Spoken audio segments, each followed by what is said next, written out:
Good morning students. Knowledge tower में आप सभी का स्वागत है। इसके पहले मैंने आप लोगों को पास्ट परफेक्ट टेंस के बारे में बताया है। अब मैं पास्ट टेंस का जो यानी पास्ट टेंस का जो फोर्थ काइंड है, पास्ट परफेक्ट कंटिन्यूअस टेंस, उसका डिस्कस मैं करने जा रहा हूँ।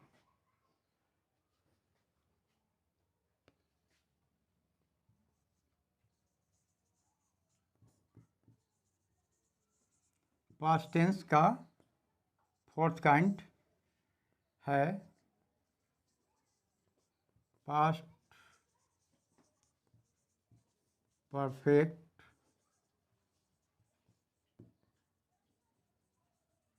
Continuous tense. इसका डेफिनेशन छोटा सा ले लीजिए।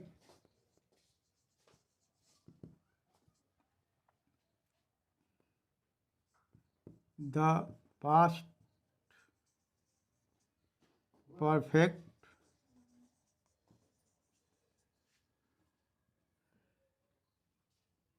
continuous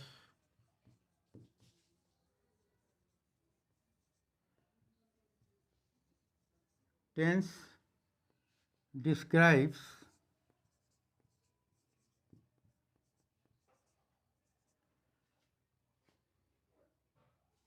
an action that began before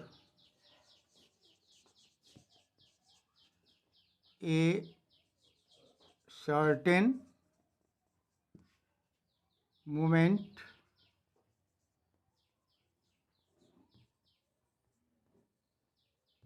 in the past and continued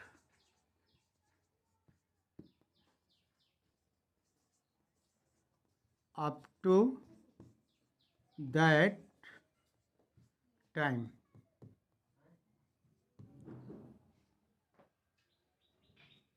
पहले आप लोग क्लियर कर लीजिए कि पास्ट परफेक्ट कंटिन्यूअस टेंस से क्या पता चलता है। इससे पता चलता है कि पास्ट टाइम में, यानी पास्ट टाइम में कोई काम बिगैन शुरू हुआ, ठीक है। पास्ट टाइम में कोई काम शुरू हुआ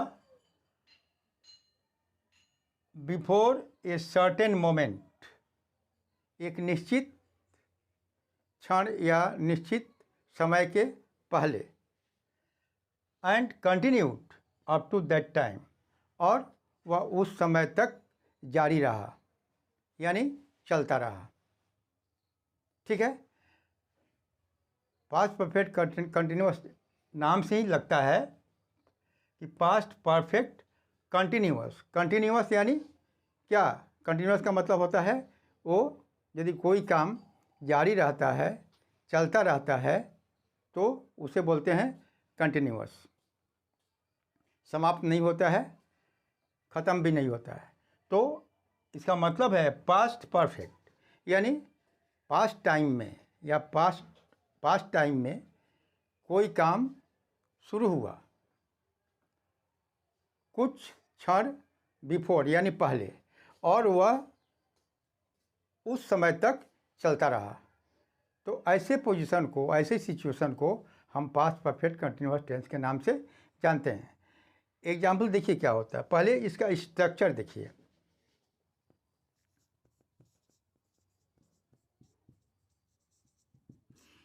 इसका स्ट्रक्चर है, सर्वप्रथम सब्जेक्ट होता है, इसके बाद हैड प्लस इसमें बीन लगता है। बीन इसलिए लगता है कि एक कंटिन्यूअस है। अब इसके बाद में प्लस भी 4, ठीक है, V4 यानी V प्लस ING, ठीक है। Subject had plus been plus V4 यानी VING, ठीक है। अच्छा, तो अब देखिए ध्यान से, इसके बाद इसमें सिंस और फॉर लगता है।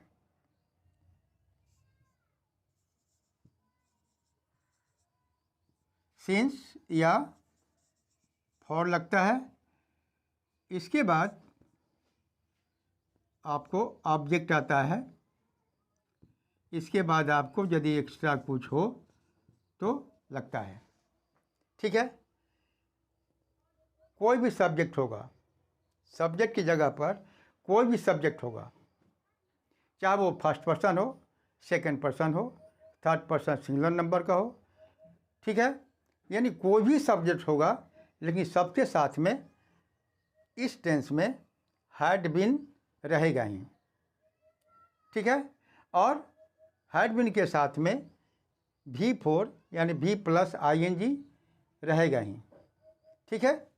और इसके बाद में सिंस और फॉर लगेगा उसके पहले, ठीक है। इसके बाद में वो ऑब्जेक्ट आएगा। अब देखिए इसी स्ट्रक्चर पर हम एक सेंटेंस लेते हैं।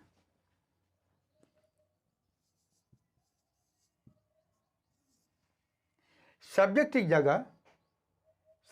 जगह हम लेते हैं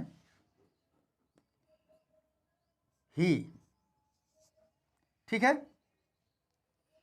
पहले बता दिया हूं कि हैड बीन जो है कोई भी सब्जेक्ट के साथ में आएगा पास्ट परफेक्ट कंटिन्यूअस टेंस में। पास्ट परफेक्ट में भी वही दशा है, सबके साथ में हैड आएगा, ठीक है। तो देखिए अब हो गया, ही लिया हमने तो इसके साथ में हैड और बीन लग गया, ठीक है। He had been. अब लेते हैं V4 यानी V प्लस ING। तो मान लीजिए हम लेते हैं फाइट, FIGHT, फाइट में लड़ना, तो फाइट में ING हो जाएगा तो हो जाएगा फाइटिंग। तो क्या होगा, he has been fighting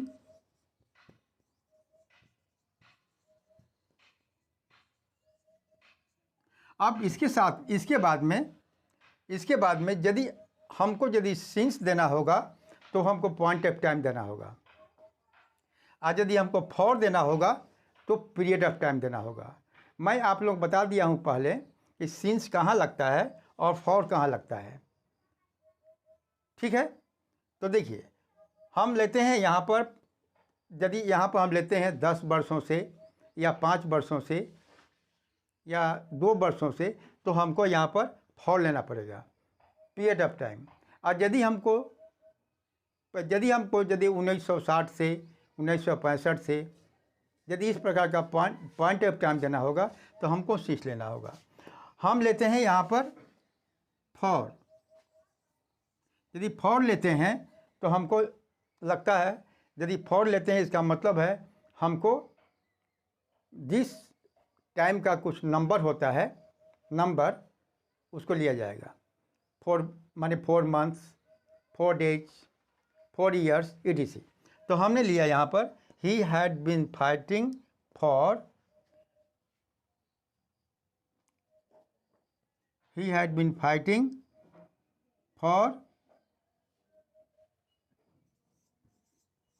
10 years. देख लीजिए, he had been fighting for 10 years. इसका मतलब हुआ कि पास्ट टाइम में उसने 10 बरस पहले लड़ना शुरू किया और वह अभी तक लड़ता ही जा रहा है, ठीक है। और देखिए दूसरा,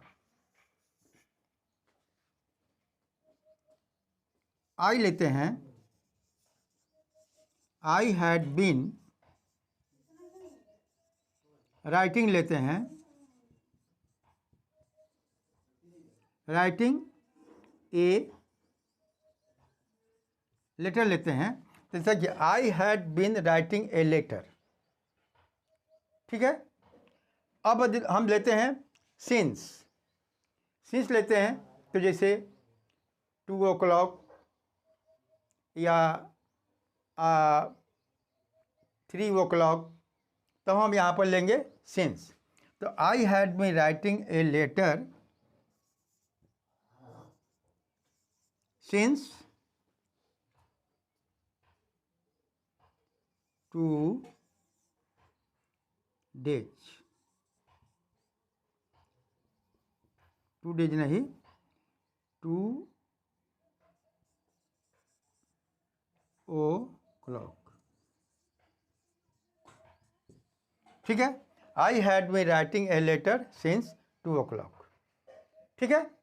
तो कहने का मतलब हुआ जहाँ पर पॉइंट ऑफ टाइम होगा, इसका अब इसका मीनिंग क्या हुआ? I had been writing a letter since 2 o'clock, यानी 2 बजे से मैंने लिखना शुरू किया, जो कि अभी भी वो कंटिन्यू है, ठीक है। और कुछ एग्जाम्पल से दे रहे हैं आप लोगों को समझने के लिए।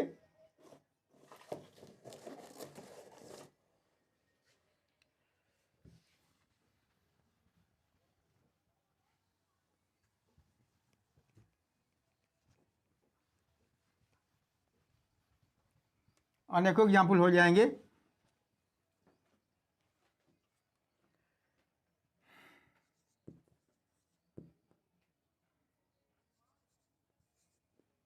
जैसे Sita had been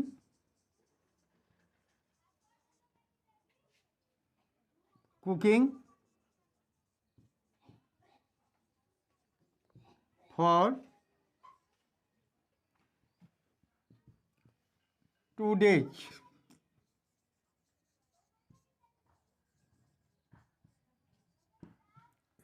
Sita had been cooking for 2 days, ठीक है। अच्छा, और एग्जाम्पल देखिए, ही हैड बीन रीडिंग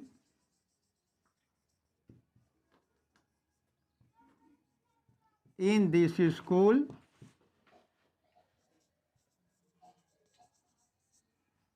देखिए यहाँ पर he had been reading in this school, मतलब वह इस स्कूल में पढ़ता रहा। तब यहाँ पर देना होगा 2 years हो, 3 years हो, 4 months हो, etc। तो यहाँ पर फॉर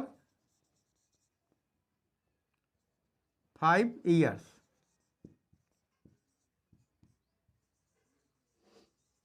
यानी वह इस स्कूल में 5 वर्ष पहले पढ़ना शुरू किया और वह अभी भी इस स्कूल में पढ़ता ही जा रहा है, पढ़ता ही जा रहा था, है तो इसमें आएगा नहीं, ठीक है। तो कहने का मतलब हुआ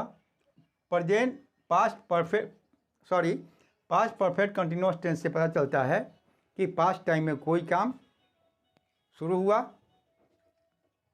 और वो उस समय तक चलता रहा जबकि पहले वो स्टार्ट हुआ था, शुरू हुआ था, ठीक है। इस टेंस से यही कम पता चलता है। अब मैं यहाँ पर जो पास्ट टेंस, तो प्रेजेंट टेंस का 4 काइंड और पास्ट टेंस का 4 काइंड आज यहाँ पर समाप्त हो रहा है। बच जाता है फ्यूचर टेंस का 4 काइंड, ठीक है। तो मेरा विचार है कि मैं इस दोनों टेंस के पढ़ाने के बाद मैं वॉइस पढ़ाने का प्रयास कल से करूँगा, ठीक है। और वॉइस के बारे में मैं एक चीज़ बता दूँगा आप लोगों को कि जैसे प्रेजेंट टेंस के 4 काइंड होते हैं, पास्ट टेंस के 4 काइंड होते हैं और फ्यूचर टेंस के 4 काइंड होते हैं। लेकिन वॉइस एक्टिव और पैसिव जो होता है ये केवल माने ये 4 करके 12 टेंस होते हैं कुल, किंतु वॉइस होता है केवल 8 टेंस का। ठीक है, जिसमें से फ्यूचर टेंस का 4 काइंड होता है, उसमें से केवल 2 का ही होता है, और प्रेजेंट का जो चौथा काइंड जो होता है, 4th काइंड जो होता है, प्रेजेंट परफेक्ट कंटिन्यूअस, उसका वॉइस नहीं होता है, और पास्ट परफेक्ट कंटिन्यूअस, उसका वॉइस नहीं होता है, और 2 फ्यूचर टेंस का नहीं होता है। यानी 3 प्रेजेंट टेंस का, 3 पास्ट टेंस का, और 2 फ्यूचर टेंस का ही केवल एक्टिव से पैसिव होता है। ठीक है, सो मैं आप लोगों को क्लियर करूँगा जब मैं वॉइस वॉइस पढ़ाना शुरू करूँगा। कल से मेरा प्रयास यही रहेगा कि कल से मैं वॉइस पढ़ाना शुरू करूँगा। तो आप लोग से मैं रिक्वेस्ट है कि आप लोग जो भी पढ़ाया जा रहा है आप लोगों को काइंडली उसको माइन्यूटली समझने का प्रयास करेंगे। यदि कहीं आपको यदि कोई बात मेरी समझ में नहीं आती है तो आप लोग कमेंट के द्वारा मुझे आप दर्शा सकते हैं, आप मुझे सजेस्ट कर सकते हैं। तब तक के लिए धन्यवाद, और आज का क्लास मैं यहीं फिनिश कर रहा हूँ।